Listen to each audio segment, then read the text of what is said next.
1,400만 주식 투자자들의 기초규제, 현명한 투자를 위한 주식 전략 전술의 시작과 끝, 주식병법의 김일중입니다.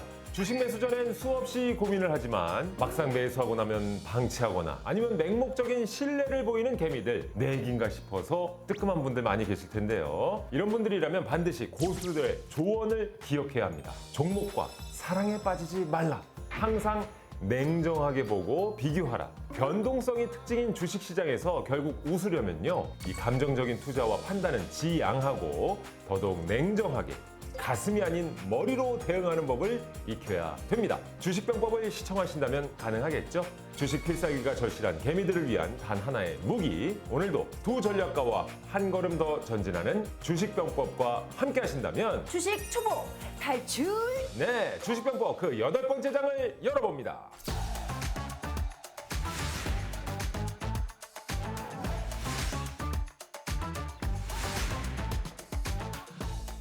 오늘 11월 5일 치러지는 미국 대선에 세계 관심이 집중되고 있습니다. 대권에 재도전하는 트럼프 전 대통령과 후보 사퇴를 한 바이든 대통령, 특히 트럼프 전 대통령 피습 이후에 주식시장이 출렁이면서 주식 투자자들이 트럼프 전 대통령의 입에 주목을 하고 있습니다.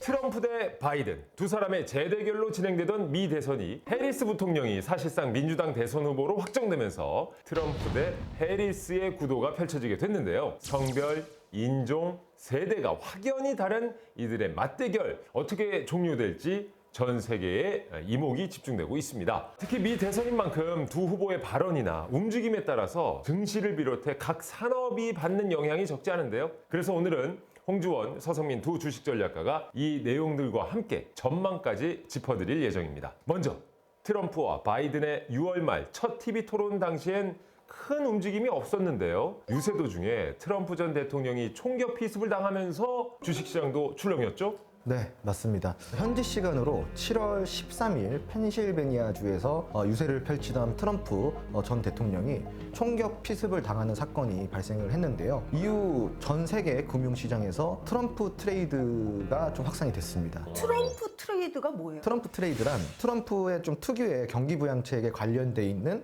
그런 정책주들, 그런 것들에 투자하는 투자 현상, 그런 걸 이제 트럼프 트레이드라고 이야기를 하고 있고요. 우리나라로 치면 정치 테마주 같은 건가요? 그렇죠. 지금 그 이후에 이런 트럼프 관련 자산들이 일제히 좀 강세를 보이고 있는 상황이고, 그에 따라서 지지율도 함께 올라가고 있습니다. 네. 이 개미들이라면 이 트럼프 전 대통령이 대통령 시절도 그렇고 지금도 후보 시절에도 이 한마디만 했다면 출렁이니까 네. 그 입에 저희가 좀 주목할 수밖에 없거든요. 근데 실제로 트럼프가요, 이런 말을 했어요. 대만이 미국 반도체 산업을 다 가져갔다! 딱 이러니까 나스닥이 확 급락했단 말이에요. 네, 맞습니다.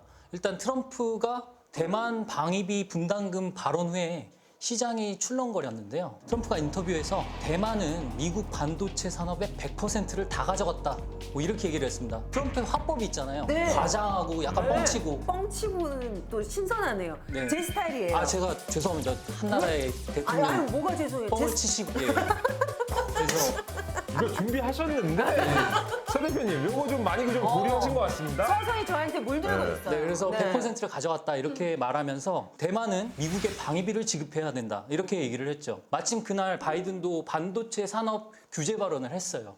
그런 것들이 겹쳐지면서 현지 시간으로 7월 17일 뉴욕 증시에서는 기술주 중심의 나스닥 지수가 전날 대비해서 2.77%가 하락했는데 2022년도 12월 15일 이후에 최대 낙폭이다 라고 보시면 될 것 같습니다. 그런데 중요한 건 이제 우리의 주식시장이잖아요. 영향 없었습니까? 물론 영향을 받았습니다.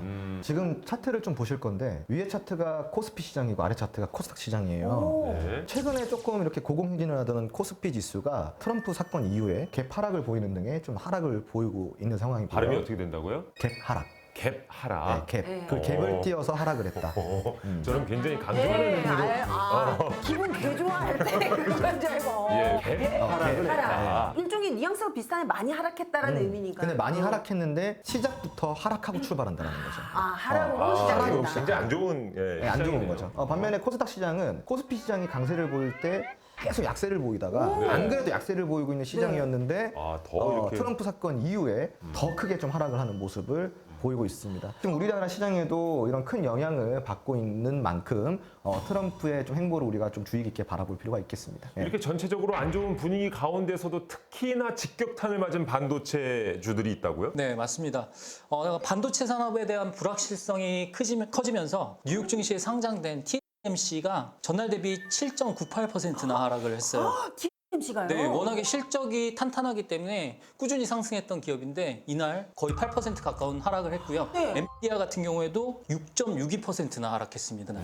6.6이나요? 네. 그러면은 우리나라 기업들 이 반도체를 대표하는 삼성전자, SK하이닉스는 어땠어요? 마찬가지로 좀 같이 하락하는 모습을 보였는데 차트를 보시면은 삼성전자가 한 3% 이상 하락을 했고요. 어허. 그리고 S 같은 경우도 차트를 보시면 아시겠지만 장중 최저 5% 넘게 하락을 했었습니다. 아니 이렇게 지금 미 대선 공화당 후보인데도 트럼프 전 대통령 그 한마디에 반도체 대형주들의 주가가 하락을 했습니다. 네. 자 그렇다면 이제 반도체 산업 앞으로 어떻게 될지도 궁금해지는데 두 분은 좀 어떻게 전망하십니까? 저 같은 경우는 단기적인 좀 등락은 있을 수 있지만 꾸준히 좋다라고 좀 생각을 하고 있습니다. 다만 여기서 우리가 좀 봐야 될 것은 만약에 트럼프 전 대통령이 다시 당선이 된다고 한다면 산업은 계속 좋아요. 하지만 이제 여기에 따라서 어느 정도의 제재 조치를 가하는가에 따라서 좀 수혜를 좀 덜 보거나 더 볼 수 있다. 네, 이 정도로 좀 마무리하겠습니다. 예.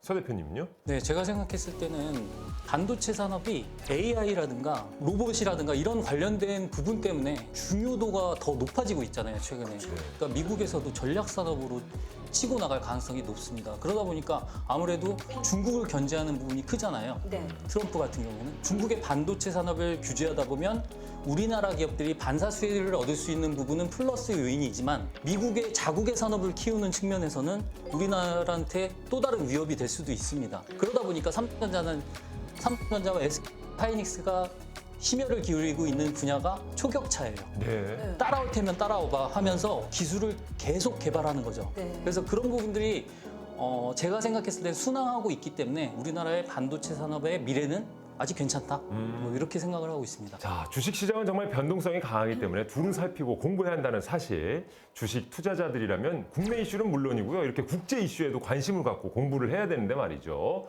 자, 공부 어디서 하나요? 스터디 카페요? 아니죠. 바로 여기입니다. 우리만의 공부방, 우리만의 소통 공간, 카카오 채널에서 병법 톡 검색하신 후에 친구 추가해주세요. 시간상 방송에서 모두 다룰 수 없는 실시간 종목 정보는 물론이고요. 주식 초보자들도 쉽게 이해할 수 있는 장중 시황까지 보실 수 있습니다. 주식에 대한 모든 고민과 궁금증 두 전략가가 카카오 채널 병법톡에서 시원하게 풀어드립니다. 진짜가 남아있죠? 전략주 힌트 시원하게 한번 쏴주시죠. 오호. 뭐야? 최근 역사적인 신고가를 쓰고 있다. 이렇게 보시면 될 것 같습니다. 방귀 좀 낀다. 고급스러운 얘기가 그렇게 정리된 거예요? 트럼프 전 대통령 한마디에 주식시장 출렁이었습니다. 네. 반대로 또 주목받은 게 있다고 하던데 이게 뭡니까? 첫 번째로는 비트코인이고요. 두 번째로는 금입니다. 비트코인이랑 금이요? 네. 트럼프 대통령은 비트코인에 대해서 좀 안 좋은 입장이었는데. 맞아요. 굉장히 좀 회의적으로 네. 비트코인을 이야기를 하기도 했었는데 그 당시 트럼프 재임 기간과 현재로 봤을 때 입장이 달라질만 하죠. 비트코인 투자자들이 너무 많잖아요. 민심 달래줘야죠. 그렇죠. 이거는 조금 정치적으로 우리가 해석할 필요가 있다. 그리고 금 같은 경우는 달러랑은 굉장히 다른 점이 있죠. 정해져 있잖아요. 네, 정해져 있잖아요. 그리고 대체 불가. 항상. 그렇기 때문에 금은 달러를 대체할 수 있는 유일한 어떠한 그런 좀 기축통화 역할을 할 수 있다는 게 지배적인 생각이고 비트코인 우리 공부해 오셨잖아요. 우리 곽현아 씨. 그럼요. 네, 저 비트코인 잘 잘 하시잖아요. 네. 근데 비트코인은 핵심만 이야기를 드리자면 거짓말을 칠 수 없는 토큰이에요. 너무나도 투명하고 공정하기 때문에 그래서 이제 또 다른 기축 통화가 될 수 있다라는 가능성이 많이 올라와 있는 상황입니다. 그래서 지금 비트코인이라든가 금에 대해서 좀 많이 관심도가 올라져 가고 있고 그거를 트럼프 역시도 비트코인을 예전처럼 막 내려 찍는 게 아니라 비트코인을 좀 인정하고 있는 분위기로 가다 보니까 비트코인 분위기가 최근 좋죠. 근데 이제 트럼프 하면 앞서서도 우리가 계속 얘기했지만 아메리카 퍼스트 아니겠습니까? 네, 맞아요. 예, 자국 우선주의. 자, 모든 대내외 정책에서 미국의 이익을 최우선으로 하는 미국 우선주의인데 역시나 트럼프의 이 같은 기조 잘 드러난 발언이 인터뷰에서도 나왔어요. 네, 맞습니다. 일단은 모든 국가 수입품에 대해서 10%의 관세를 부과하겠다라고 얘기한 부분이 상당히 예민한 부분이죠. 네. 그리고 중국산 수입품에 대해서는 60%에서 100%에 이르는 관세를 부과하겠다. 어휴. 예전에 관세 전쟁 기억이 나지 않습니까? 맞아요. 이때 주식시장이 상당히 힘들었었거든요. 그래서 이런 부분 때문에 투자자들이 민감하게 반응한다고 보시면 될 것 같습니다. 오래 싸움이에요. 네. 근데 미국이 중국과 좀 트러블 있을 때 항상 피해보는 건 우리나라예요. 난 그 생각 진짜 많이 해요. 근데 좀 귀를 다치신 이후에는 좀 약간 온순해져서 좀 그 점에 기대를 하고 있습니다. 아 그래요? 네. 귀 다친 이후로 좀 착해졌어요? 네, 좀 눈빛이 좀 선해졌어요? 네. 촉촉하게? 자, 이건 지극히 개인적인 사견이라는 정도. 그러니까요. 눈빛이 좀 착해졌다는. 눈빛이 착해졌다. 눈빛을 읽을 줄 알았어요. 그래요. 지극히 사적인 의견이므로 주의하시길 바랍니다. 아니 그런데 네. 궁금한 건 이렇게 만약에 트럼프가 당선이 돼서 관세 정책을 펼칠 확률이 꽤나 높은 것 같은데 이러면 우리나라 기업에 미친 영향 장난 아닐 것 같은데요. 그렇죠. 왜냐하면 우리나라는 중국 의존도가 굉장히 커요. 완성품을 제조하고 이런 걸 할 수 있는데 여기 들어가는 부품들을 다 좀 수입을 좀 많이 하거든요. 그렇죠. 근데 중국 의존도가 좀 크다 보니까 미국이 굉장히 그런 거 안 좋아해요. 또 트럼프가. 이거는 좀 지켜봐야 될 문제인데 분명한 거는 영향이 있다라는 겁니다. 예. 자, 그런데다가 전기차 업체들은 상황이 더 안 좋아요. 트럼프가 IRA 폐기 가능성을 언급했기 때문인데 이게 바로 바이든 대통령의 대표 정책 중에 하나. 인플레이션 감축법이잖아요. 그렇죠. 자, 미국 내에서 생산된 배터리 셀과 모듈에 세액 공제 혜택을 주는 제도인 만큼 이 전기차라든지 관련 업계로서는 타격이 불가피할 것 같아요. 일단은 IRA라는 것 자체가 그 인플레이션 감축법이라는 부분이 기대가 돼서 올라갔던 업종들은 거꾸로 다 피해 업종이다라고 생각을 하시면 되잖아요. 특히나 전기차 판매 업체가 보조금을 못 주다 보면 차값이 비싸져요. 그러다 보니까 타격을 입을 수밖에 없고 그러다 보면은 배터리 셀에 관련된 모든 업체들 특히나 코스닥 시장에서 시총 상위 종목을 점유하고 있는 그런 종목들이 피해를 볼 수밖에 없는 상황이다 보니까 지금 개인 투자자들이 상당히 분노에 떨고 있습니다. 저도 지금 화가 나려고 하는데요. 예, 왜? 왜냐면 2차 전지 관련주 누구 하나씩은 좀 가지고 있을 확률이 높잖아요. 고점 대비해서 너무 많이 빠졌죠. 아, 그러니까 진짜 네. 속상해 죽겠어요 지금. 근데 지금 2차 전지는 이 대세다, 이 꺾을 수 없는 대세다 해가지고 나는 존버야 이런 분들 많으시거든요. 어떻게 해야 돼요, 홍 소장님? 방금 우리 서 대표님도 말씀하셨지만 전기차 수요가 줄어든다라는 것은 IRA 폐지로 인해서 분명히 기정사실화가 될 거예요. 나오던 보조금이 안 나오니까. 근데 이거는 많은 분들이 아실 수도 있겠지만 한 번 올라간 가격은 낮추기가 쉽지가 않아요. 아, 그렇죠. 네. 그러니까 차 가격이 떨어질 일은 없다라는 거겠죠.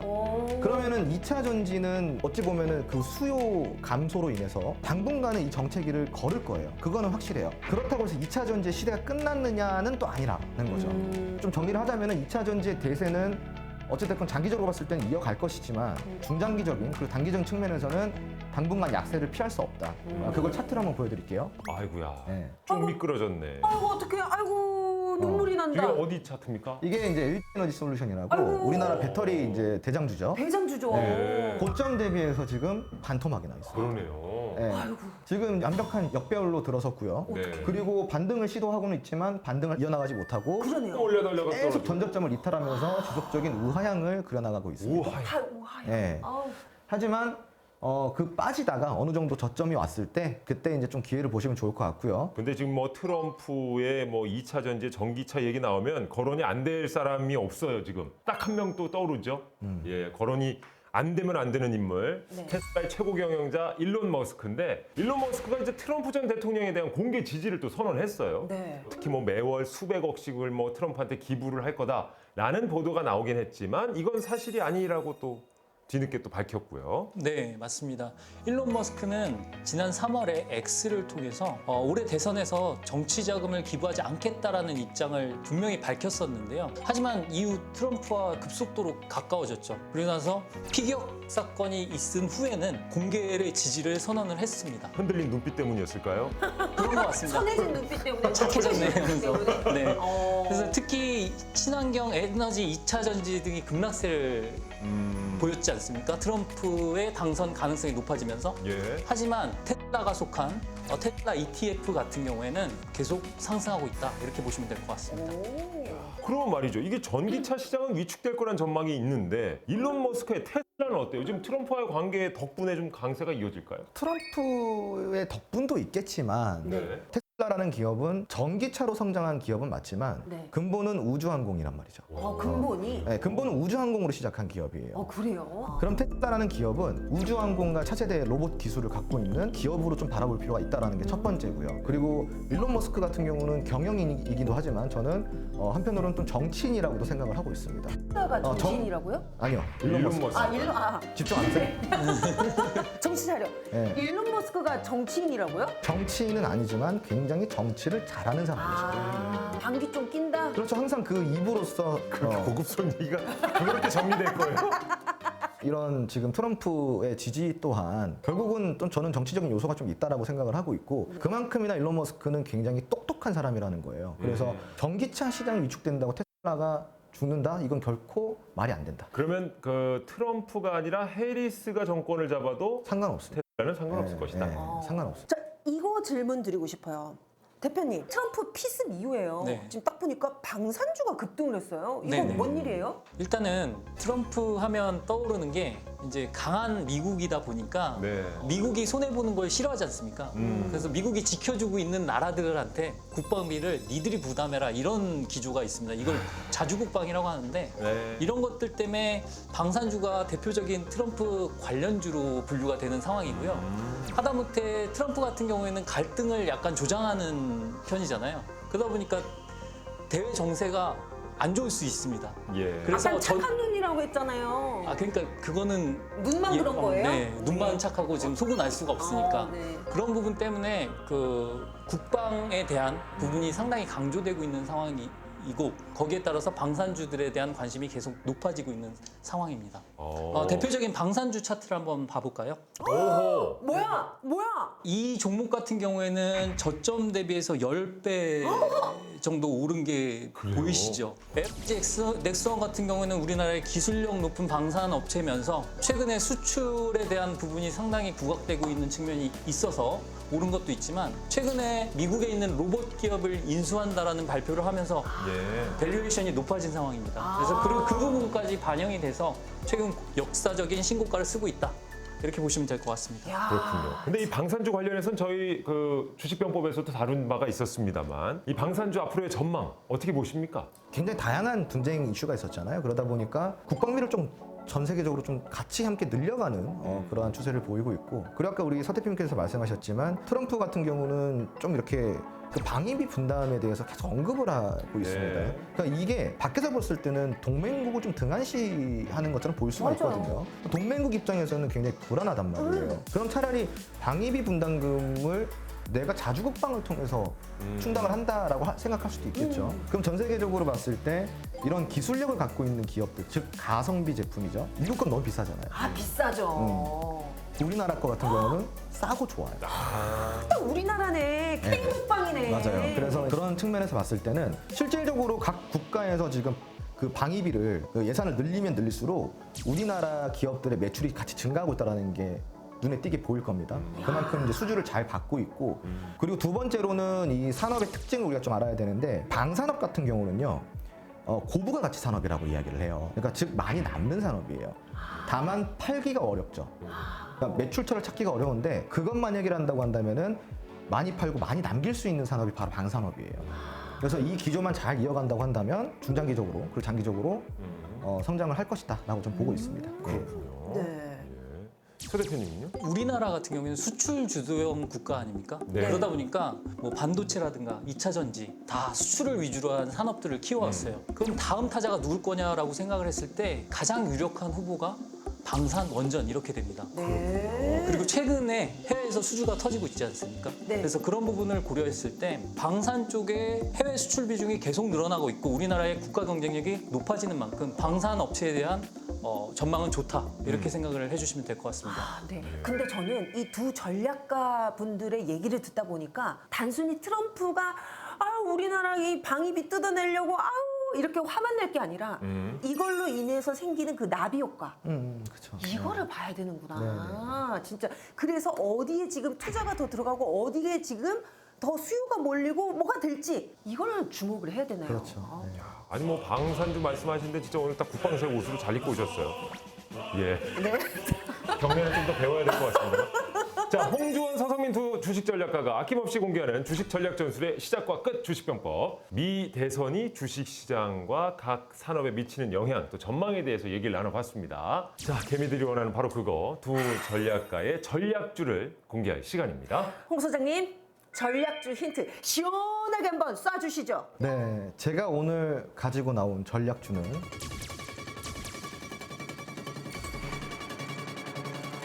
올해 1분기 수주 잔고만 19조 원에 육박하는 기업입니다. 오. 19조 원은 어마어마한데 이게 끝이라고요? 더 주셔야죠 힌트. 그 수주가 어마어마하기 때문에 이 기업밖에 없을 거예요. 그래서 힌트는 다 드렸다고 생각을 합니다. 아 그래요? 그러면 1분기 수주 19조 치면 나와요? 한번 찾아보시겠어요?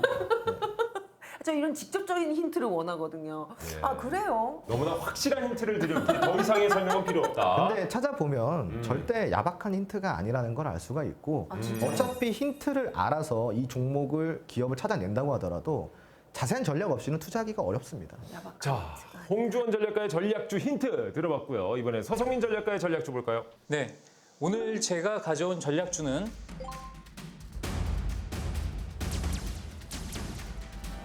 미국 내 여러 가맹점에서 결제 가능한 가상자산을 보유한 기업입니다. 아니 그러면은 이 애플 같은 매장에서도 이 회사의 가상자산으로 결제가 가능하다는 얘기예요? 이걸로 물건을 살 수 있어요? 네, 가상자산을 가지고 있는 것만으로도 대단하지만 현실 마켓에서 결제 수단으로 쓸 수 있다는 게 이 기업의 정말 특별한 점이라고 할 수가 있겠죠. 우리가 가상이라는 단어에 실제로 쓸 수 있을까 하는 의구심이 들어가잖아요. 네. 근데 이 기업은 그걸 타파한 기업이다라고 보시면 될 것 같습니다. 오. 그래요? 힌트 더 주셔야 될 것 같아요. 충분합니다. 야 이분들 오늘 단호박이네, 단호합니다. 진짜.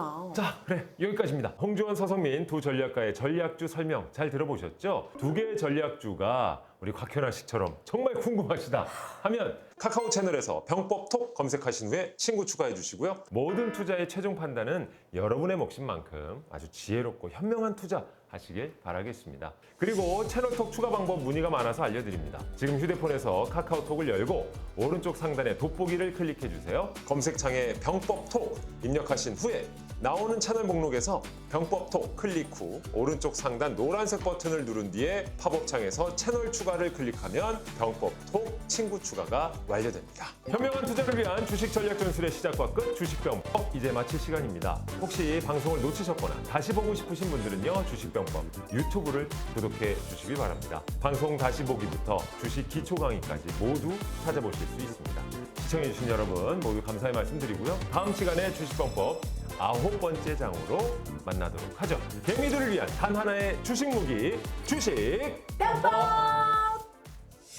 최근 오프라인화 재건 관련주들이 들썩였습니다. 저점 대비해서 거의 3배 이상 오른 걸 확인하실 수가 있죠. 제가 제일 좋아하는 확 찌르는 똥침 차트 아닙니까 이거? 이런 운이 마치 자기 실력인 것처럼 착각하게 되는 순간이 옵니다. 그런 순간이 내가 망하는 길로 가요. 그래요? 나 그렇게 느낀 적 많았는데. 그럼 망하고 있잖아요. 지금. 어디까지 망하실 거예요? 이제 진짜가 남아있죠. 오늘 화끈하게 시원하게 힌트 한 번 주시죠. 그야말로 초강력 힌트를 하나 더 드리자면 초반 네. 힌트. 빨리. 됐어요 이제? 만족? 됐어. 난 이제 어떤 기업인지 알겠어. 100% 만족. 무슨 말씀이세요?